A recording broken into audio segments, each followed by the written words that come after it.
এই ছবিটা দিয়ে যেন আমি একটা নতুন পরিচয় পাই, সেটা আমার কাছে একটা বড় ধাপ হবে। কলকাতার বাংলা নাটকের জনপ্রিয় চরিত্র পাখি, যাকে এক নামে চিনেছে দুই বাংলার কোটি দর্শক, সেই পাখি এবার উড়াল দিলেন ঢালিউডের আকাশে। তবে এবার পুরনো পরিচয় নয়, নতুন নাম আর নতুন স্বপ্ন নিয়ে। এই প্রথমবার আমার বাংলাদেশে আসা। কলকাতার জনপ্রিয় অভিনেত্রী মধুমিতা সরকার এবার আনুষ্ঠানিকভাবে পা রাখছেন বাংলাদেশি চলচ্চিত্রে, আর তার প্রথম সিনেমার নাম গুলশানের চামেলি। ঢাকার একটি 5 তারকা হোটেলে হয়ে গেল সিনেমাটির মহরত ও সংবাদ সম্মেলন। প্রথম বাংলাদেশ সফর, ভক্তদের ভালোবাসা আর নতুন সিনেমার উত্তেজনা সব মিলিয়ে আবেগ আপ্লুত ছিলেন মধুমিতা। অভিনেত্রী বললেন, 10 থেকে 12 বছর ধরে আপনারা আমাকে পাখি হিসেবে চিনেছেন, এবার আমি চাই আপনারা আমাকে চামেলি হিসেবে চিনুন ও ভালোবাসুন।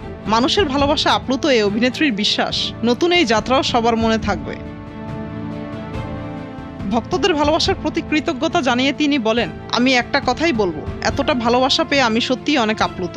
এত পজিটিভিটি আর শুভ শক্তি নিয়ে যখন যাত্রা শুরু করছি, এর চেয়ে ভালো আর কি হতে পারে। সবার এত আশীর্বাদ পাচ্ছি, সিনেমাটা ভালো হতে বাধ্য। বোঝে না সে বোঝে না ধারাবাহিকের পাখি চরিত্র মধুমিতা সরকারকে বাংলাদেশের ঘরে ঘরে পৌঁছে দিয়েছিল। সেই সময়টার কথা মনে করে জানালেন, এবার নতুন পরিচয়ে দর্শকদের সামনে আসতে চান তিনি। মধুমিতা বলেন, আপনারা 10 থেকে 12 বছর ধরে আমাকে পাখি হিসেবে চিনেছেন, এবার আমি চাই আপনারা আমাকে চামেলি হিসেবে চিনুন ও ভালোবাসুন। সত্যি নিজেকে খুব ভাগ্যবতী মনে হচ্ছে, সবার ভাগ্যে এমন ভালোবাসা জোটে না। বাংলাদেশে অনেক আগেই কাজ করার পরিকল্পনা ছিল বলেও জানান মধুমিতা সরকার, কিন্তু নানা কারণে এতদিন তা সম্ভব হয়নি। এবার সঠিক সময় ও পছন্দের একটি সিনেমার মাধ্যমে যাত্রা শুরু করতে পেরে নিজেকে সৌভাগ্যবান মনে করছেন। তার মতে অনেক বছর ধরেই বাংলাদেশে আসার কথা ছিল, কিন্তু কোনো না কোনো কারণে হয়ে ওঠেনি। এবার এই সিনেমার মাধ্যমে এলাম। আপনারা যে বিশ্বাস ও সম্মান নিয়ে আমাকে এনেছেন, আমি যেন কাজের মাধ্যমে তার মর্যাদা রাখতে পারি।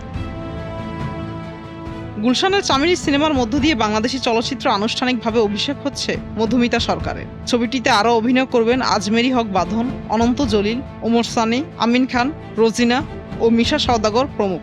এই ছবিটির পরিচালক মোহাম্মদ ইকবাল। প্রযোজনা প্রতিষ্ঠান সূত্রে জানা গেছে, আগামী ডিসেম্বর থেকে শুরু হবে সিনেমাটির শুটিং।